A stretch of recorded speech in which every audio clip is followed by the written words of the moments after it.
السلام علیکم ورحمۃ اللہ وبرکاتہ۔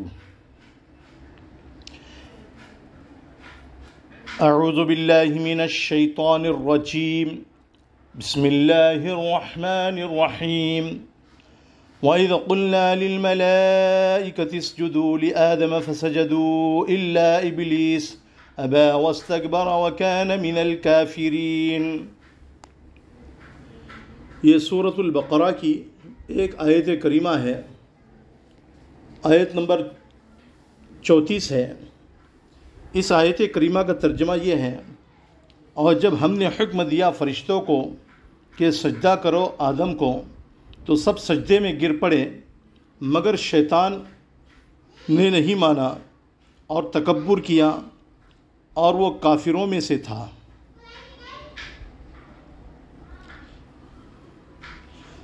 یہ آیت کریمہ کا ترجمہ ہوا۔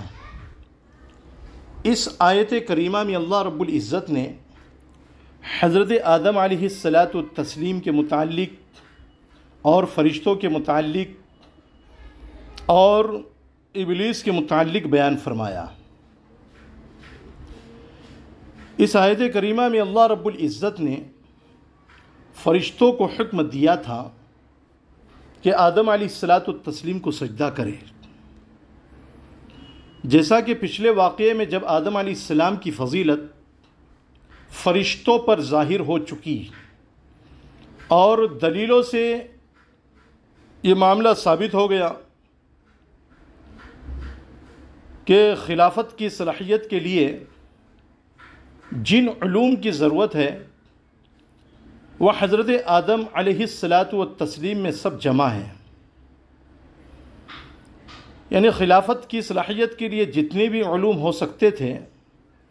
وہ سب کے سب علوم اللہ رب العزت نے حضرت آدم علیہ السلام کو عطا فرما دیے، اور فرشتوں کو ان میں سے بعض علم حاصل تھا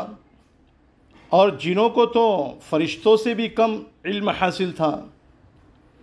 جیسا کہ پچھلی آیات میں یہ بات معلوم ہو چکی۔ جب اللہ رب العزت نے فرشتوں سے یہ کہا تھا اور آدم علیہ السلام سے بھی کہا تھا، آدم علیہ السلام سے فرمایا تھا کہ تم جو ان چیزوں کے نام بتاؤ، تو آدم علیہ السلام نے فٹافٹ بتا دیے، فوراً بتا دیے، اور فرشتے نہیں بتا سکے۔ تو اس سے یہ بات معلوم ہوئی کہ اللہ رب العزت نے حضرت آدم علیہ السلام کو خلافت کے لیے جتنے بھی علوم ہو سکتے تھے وہ تمام کی تمام علوم اللہ رب العزت نے حضرت آدم علیہ السلام کو عطا فرما دیے، اور فرشتوں کو وہ علم بہت ہی کم تھا جو خلافت کی صلاحیت کے لیے ہو سکتا ہے، اور جنوں کو تو اور بھی کم تھا، جیسا کہ پچھلی آیات سے یہ بات معلوم ہو چکی۔ بہرحال اس حیثیت خاص سے فرشتوں اور جنوں ہر دونوں جماعت کے حضرت آدم علیہ السلام جامع ہو گئے۔ یعنی جو علم اللہ رب العزت نے فرشتوں کو دیا تھا اور جنوں کو دیا تھا، دونوں کا علم ملا کر اللہ رب العزت نے حضرت آدم علیہ السلام کو عطا فرما دیا۔ جب فرشتوں کا بھی علم اور جنوں کا بھی علم حضرت آدم علیہ السلام کو عطا ہوا، تو حضرت آدم علیہ السلام کی شرفیت دونوں جماعتوں پر ظاہر ہو گئی کہ حضرت آدم علیہ السلام کی شرافت ان دونوں پر غالب ہو گئی۔ اب حق تعالیٰ جل شانہ کو منظور ہوا کہ اس مقدمے کو معاملے سے بھی ظاہر فرما دیا جائے اور فرشتوں اور جنوں سے ان کی کوئی خاص تعظیم کرائی جائے، جس سے یہ ظاہر ہو کہ یہ ان دونوں سے کامل ہے، مکمل ہے، اور آدم علیہ السلام ان تمام علموں کے جامع ہیں جو فرشتوں کو حاصل ہے، جو جنوں کو حاصل ہے۔ فرشتے اور جن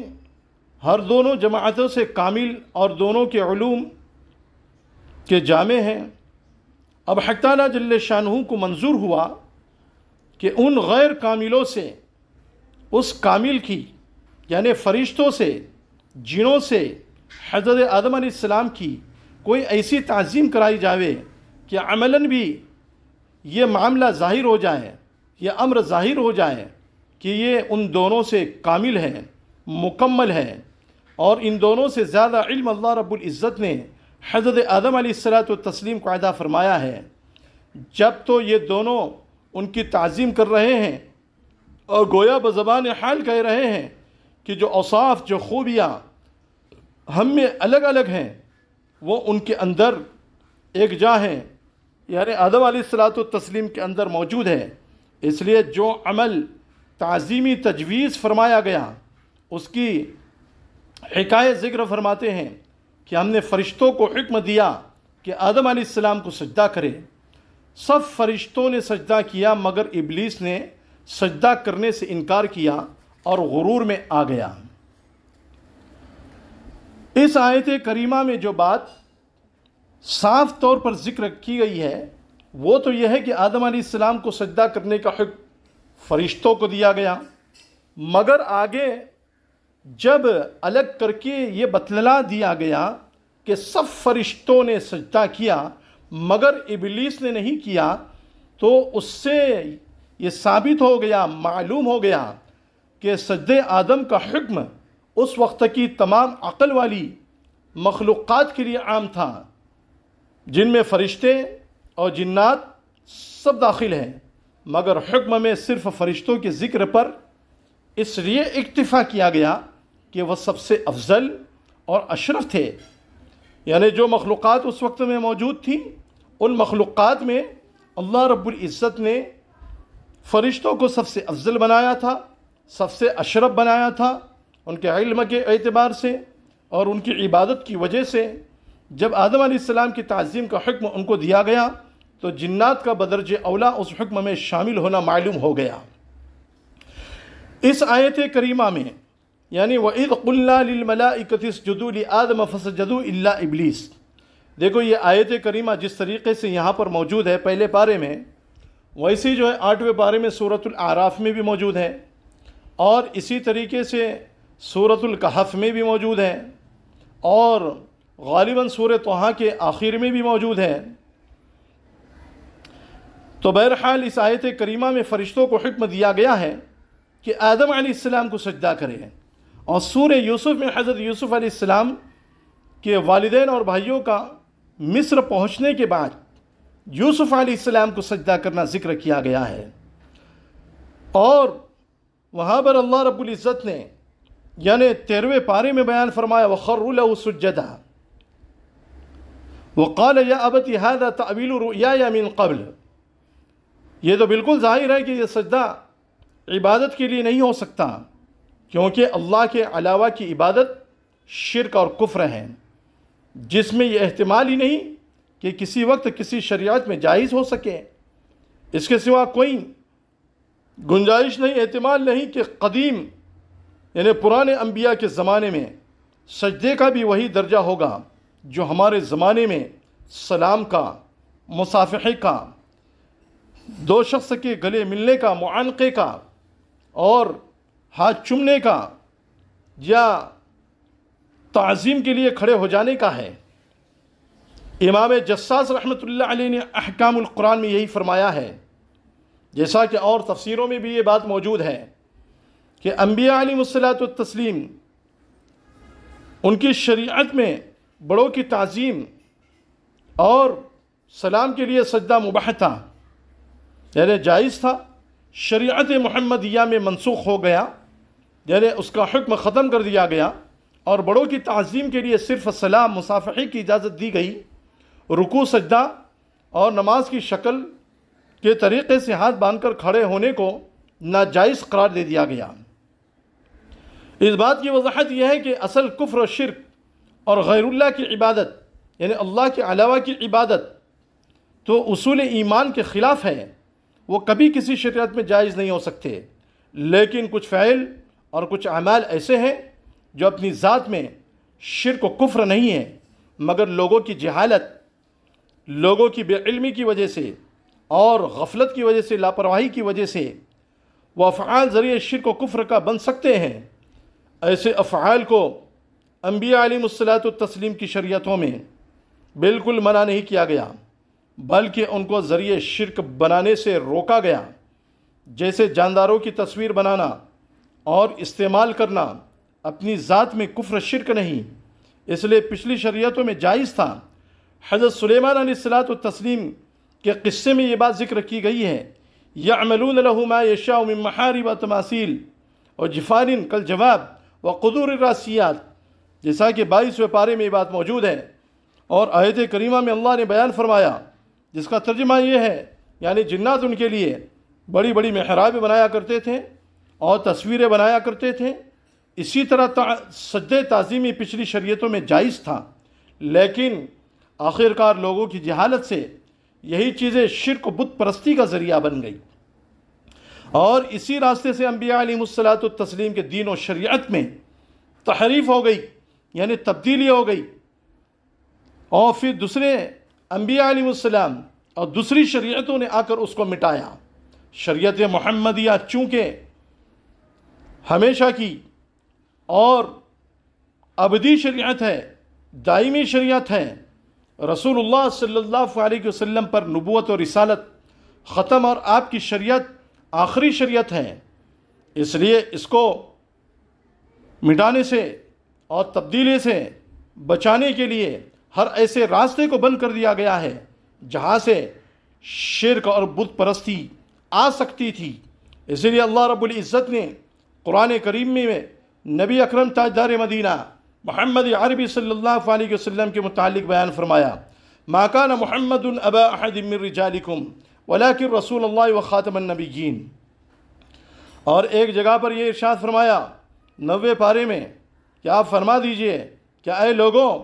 میں تم سب کی طرف جو ہے پیغمبر رسول بنا کر کے بھیجا گیا ہوں۔ جتنی بھی چیزیں ہیں قیامت تک کے لیے اللہ نے آپ صلی اللہ علیہ وسلم کو نبی اور رسول بنا کر کے بھیجا ہے۔ تو اس سے یہ بات معلوم ہوتی ہے کہ جو شریعت آخری شریعت ہے، تو اس شریعت کو مسخ ہونے سے اور اس میں تحریف سے بچانے کے لیے ہر ایسے راستے کو اللہ نے بند کر دیا جہاں سے شرک اور بت پرستی آ سکتی تھی۔ اسی سلسلے میں وہ تمام چیزیں اس شریعت میں حرام قرار دے دی گئی، جیسا کہ اللہ نے نبی اکرم تاجدار مدینہ محمد عربی صلی اللہ علیہ وسلم پر آیت کریمہ نازل فرمائی، الیوم اکملت لکم دینکم واتممت علیکم نعمتی ورضیت لکم الاسلام دینا۔ تو اس سے بھی جو یہ بات معلوم ہو گئی کہ یہ آخری شریعت ہے، اور نبی اکرم صلی اللہ علیہ وسلم اس شریعت کے آخری نبی ہے۔ آپ کے بعد میں کوئی نبی نہیں آئے گا، کوئی رسول نہیں آنے والا، یعنی کوئی نبی پیدا نہیں ہونے والا، کوئی رسول پیدا نہیں ہونے والا۔ حضرت عیسیٰ علیہ الصلاۃ والتسلیم کا آسمان سے نزول ہوگا، اور وہ بھی آئیں گے تو دجال کو قتل کرنے کے لیے آئیں گے۔ تو بہرحال تصویر سازی یعنی تصویر بنانا اور اس کے استعمال کو اس وجہ سے حرام کیا گیا، سجدہ تعظیمی اسی وجہ سے حرام ہوا، ایسے اوقات میں نماز پڑھنے کو حرام کر دیا گیا جن میں مشرکین اور کفار اپنے معبودوں کی عبادت کیا کرتے تھے، کہ یہ ظاہری مطابقت کسی وقت شرک کا ذریعہ نہ بن جائے، جیسے طلوع آفتاب کے وقت میں نماز پڑھنے سے منع کر دیا گیا، زوال کے وقت میں نماز پڑھنے سے منع کر دیا گیا، غروب آفتاب کے وقت میں نماز پڑھنے سے منع کر دیا گیا، چاہے وہ فرض نماز ہو، چاہے واجب نماز ہو، چاہے سنت نماز ہو، چاہے نفل نماز ہو، ہر نماز کے پڑھنے سے اور اسی طریقے سے عبادت کرنے سے بھی، یعنی جو ہو سکتی ہے اس سے منع کر دیا گیا۔ صحیح مسلم کی حدیث میں ہے کہ رسول اللہ صلی اللہ علیہ وسلم نے آقاؤں کو، مالکوں کو یہ حکم دیا کہ اپنے غلام کو عبد یعنی اپنا بندہ کہہ کر نہ پکارے، اور غلاموں کو یہ حکم دیا کہ وہ آقاؤں کو، اپنے مالکوں کو اپنا رب نہ کہے، حالانکہ لفظی معنی کے اعتبار سے بندے کے معنی غلام کے ہیں اور رب کے معنی پالنے والے اور تربیت کرنے والے کے ہیں۔ ایسے الفاظ کا استعمال منع نہیں ہونا چاہیے تھا، مگر محض اس لیے کہ یہ الفاظ موہم شرک ہیں، یعنی اس میں سے شرک کی بو آتی ہے، کسی وقت جہالت سے یہی الفاظ آقاؤں کی پرستش کا، ان کی عبادت کا، ان کی پوجا کا دروازہ نہ کھول دے، اس لیے ان الفاظ کے استعمال کو بالکل منع کر دیا گیا،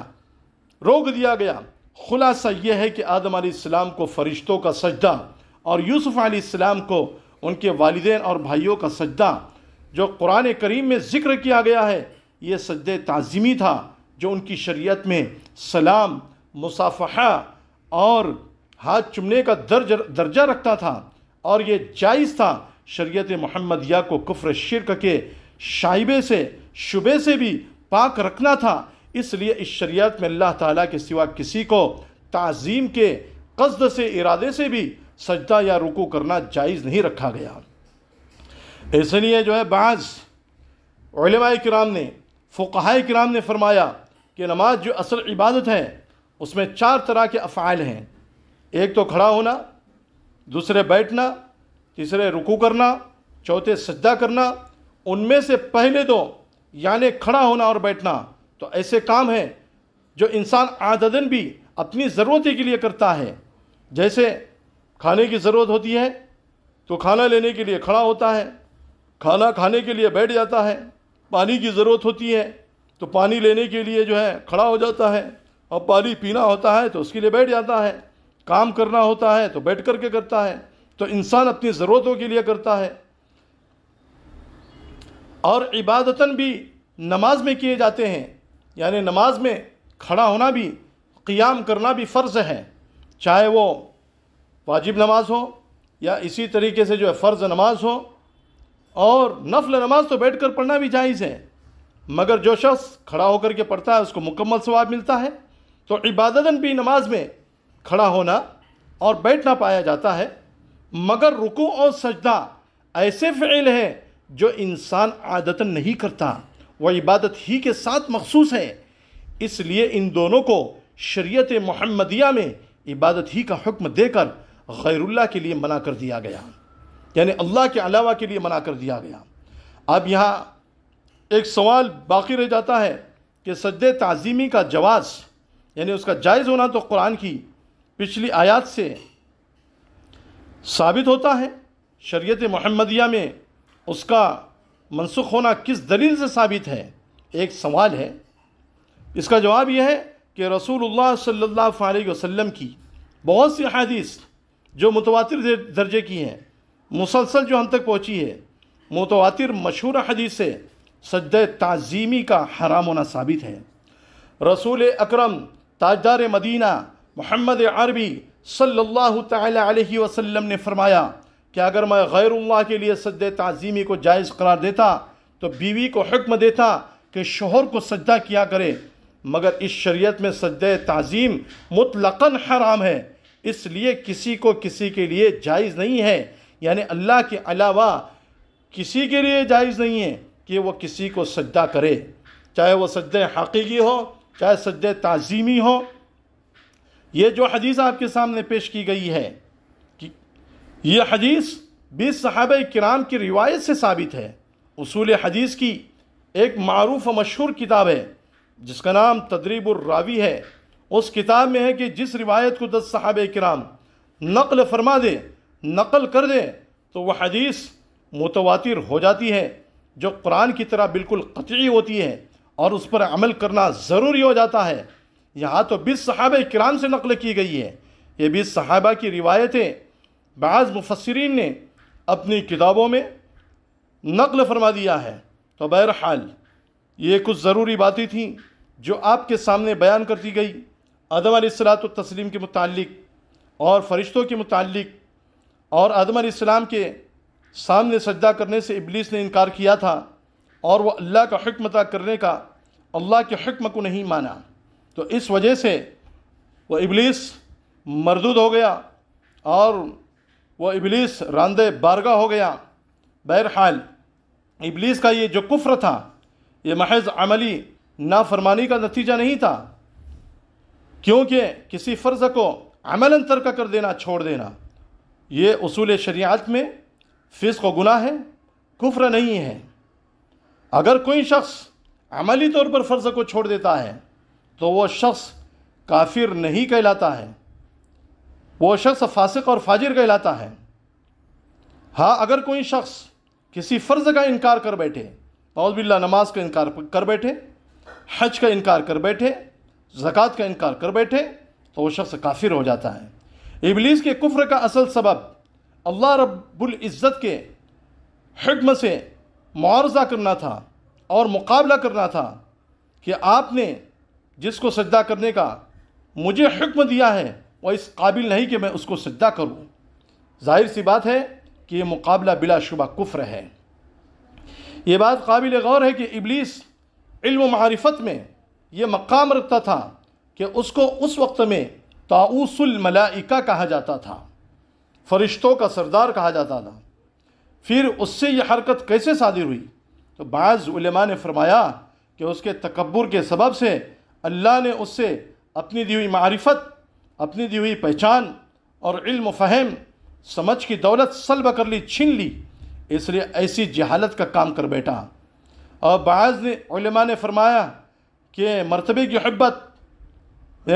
کی محبت اور خود پسندی نے حقیقت شناسی کے باوجود،